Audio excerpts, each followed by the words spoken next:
About 10 years ago was the first time I walked on fire. And it was terrifying and awesome all at the same time. About 5 years later, I decided to do it again. And I realized that because I had done it before, I wasn't completely committed to the process. So I was going to start my fire walk, and the lady beforehand stopped me and she said, "Hold on, you're one of the lucky ones."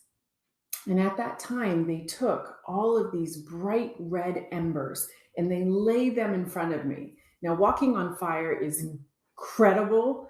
And those embers are hot no matter what color they are. But when they're bright red and you're staring at them, you realize in that moment that it's real. And I kind of slipped away and realized I wasn't as committed. And at that moment, I needed to go. I needed to walk on fire and get my head together. And as I walked across, there was a moment where I slipped into doubt and I felt the bottom of my foot burn. And it jarred me back into action and I continued the fire walk. But I had this little piece on the bottom of my foot and I felt that for a long time. And I tell you this story because I have a lot of people going into business ownership for the second time, third time maybe. It doesn't mean it's going to be the same experience.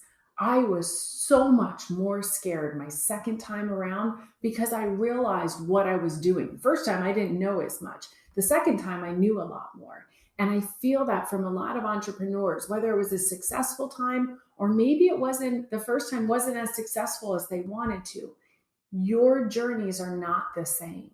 So when you go to do something again, and it's the second time around or the third time around, just know this is a new journey. If it didn't go the way you wanted to on the first time, the second time isn't the same. But on the other side, that's where the magic is.